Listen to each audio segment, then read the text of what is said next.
Hey, what is up guys? I'm KBHD here, and this is the iPhone 6S. Now I know it might be a little bit hard to tell the difference between the 6 and the 6S at first glance, so this video is everything you need to know that is new and different about the iPhone 6S. First of all, the design. So on the outside, the design remains nearly the same, not identical, but obviously super familiar for iPhone 6 users. For those with hawk eyes, you'll notice the iPhone 6 has all the FCC markings on the bottom and no S badge. Then the 6S came out after you were no longer required to have the FCC markings, so they got rid of them, and it looks a little bit cleaner, though the S badge, I guess, looks a little bit out of place. Anyway, the main way you'll actually be able to tell if someone has the new iPhone is if they have the new pink color. You mean rose gold, right? It's pink, so. Dude, it's rose gold. It's like a pale, faded version. Seriously, it's rose gold. All right, it's rose gold. Anyway, the real difference on the outside is that Apple's now using a 7000 series aluminum, which makes for a stronger body, which means it won't bend as easily. It's even reinforced internally around the volume buttons where it bent last year. You can't see that, but it's there. Overall though, button placement, headphone jack, mute switch, etc., all the stuff is in the same place. It's still also the rounded shape of last year, and I've said this before, the rounded sides make it a bit slippery in the hands, so you already know what to do.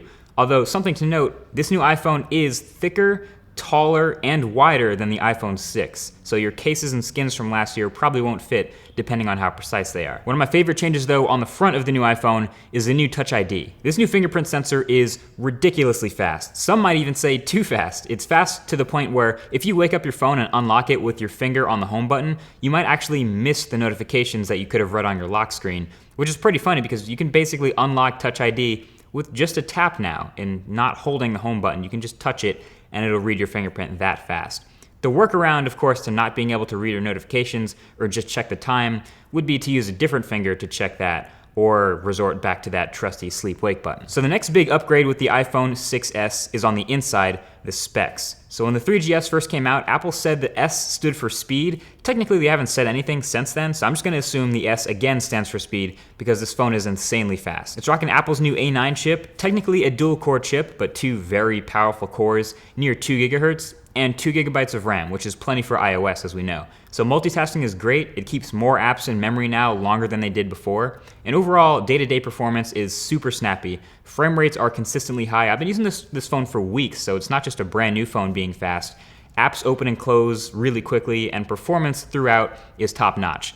The 6S drops some insane scores too in Geekbench, on par with some laptops. So if that gives you any idea, this phone is blazing. Now there is one spec that's actually technically worse than it was before, and that's the battery. On paper, you actually have technically a slightly smaller battery in these new iPhones than you did in the previous. So the iPhone 6S is down to 1715 milliamp hours, and the iPhone 6S Plus down to 2750. The battery life, however, is still about the same, meaning the iPhone 6S battery is okay. It'll probably last you a full day normally, but heavy days you might find yourself needing to plug in before the end of the day. But the iPhone 6S Plus battery is really good. That's one of the benefits of a bigger phone. The 6S Plus has one of the best battery lives in any smartphone. It has awesome standby time, meaning you can forget to charge it at night and not have any worries. And I've failed to kill it in a day, so I'm more than happy at the end of the day ending with 20 to 30% battery life, even after normal or heavy use. Now the next main thing that's changed in the iPhone 6S is the display. Now the panel itself is still the same. It'll still look the same, a 1334 by 750 IPS panel on the iPhone 6S and the 1080p LCD on the 6S Plus. But the display now has some extra hardware to make it pressure sensitive. Apple calls it 3D Touch, and it's basically the iPhone's biggest new feature. Now it's called 3D Touch, not Force Touch, because it has multiple layers of pressure sensitivity, and that's what allows for what Apple calls peak and pop. Nobody actually calls it that, but that's what Apple's naming it. So in an app that supports 3D Touch, if you see something you like, you can press into it with a bit of pressure to peek to see what it is. And if you like what you see, you can press even harder to pop into that thing to view it full screen. And that's the essence of peek and pop. It's not just a long press, so you can actually peek into something and then decide that's all you want to see, and then you can release it to minimize it back. You can also 3D touch on the home screen, so apps that support it will reveal quick shortcuts to functions inside them when you press with some pressure. And a couple of Apple apps support this to start, a few third-party ones are doing this too, and with a little practice you can kind of get to remembering where certain functions are in the shortcut. So you can actually get it to do what you want to do a little bit quicker. It works pretty well now, but we have to remember this is still pretty early for the new iPhones, and a lot of the apps that we use today aren't supported by 3D touch.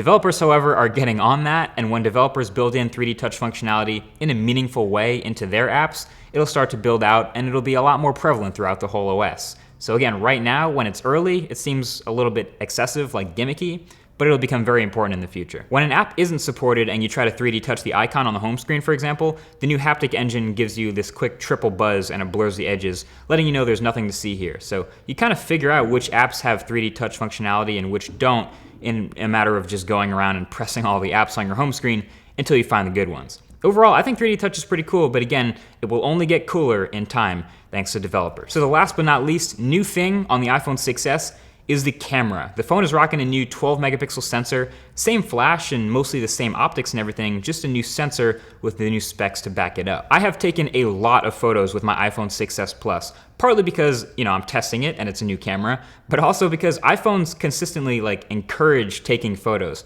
The camera interface has been some of the best balances of control and ease of use in any smartphone in my opinion, so I love the app, and it's super fast and responsive and easy to take a great photo. So iPhone 6s Plus also benefits from having optical image stabilization, so low light photos are a little bit cleaner and video looks a lot smoother. So here are the photos, and honestly you're not going to notice a whole ton of difference in detail getting 12 megapixels versus 8, but most of the improvements you're going to notice I actually see in the colors and the image processing. Not a whole lot of sharpening going on, but there's still plenty of detail throughout the frames, and you'll probably notice colors are kind of warm throughout every scene.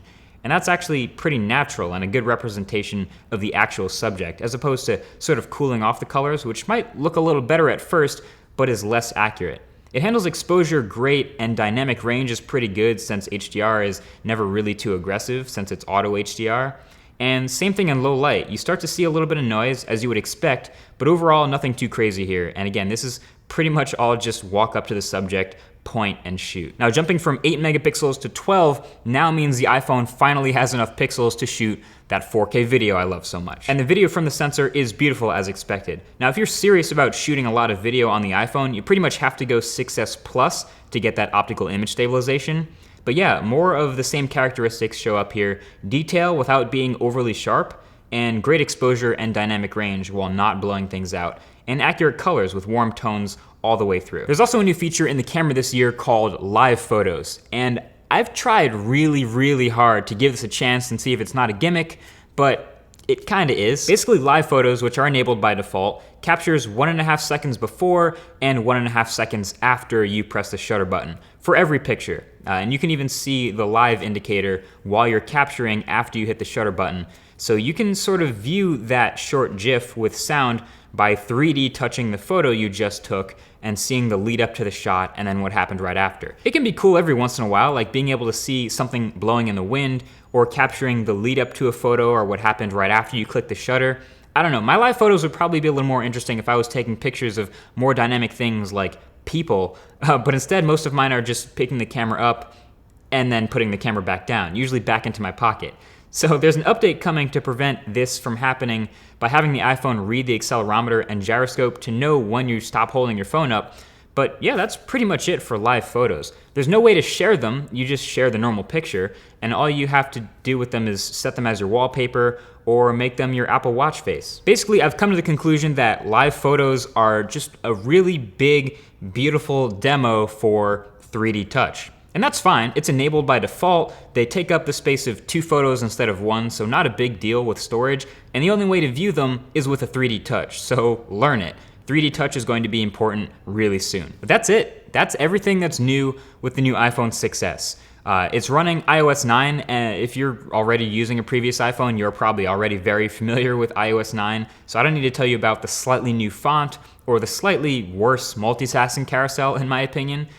You're already familiar with the experience. If you're not coming from an iPhone, you might be interested in the 6S for its blazing fast performance and ease of use and awesome camera. My biggest problem with it is 16 gigabytes? Really? With 4K video and live photos and everything like that? Honestly, it's 2015. We're pretty much done with that. 16 gig phones need to die. And it's not just Apple, everyone stop it. Anyway, that's been it. I guess let the hype train begin for the iPhone 7. Thank you for watching this review video. If you enjoyed it, feel free to hit that like button down below. And if you have any comments or questions, I'll be hanging out in the comments section below and we can chat there as well. Thanks for watching, and I'll talk to you guys in the next one. Peace.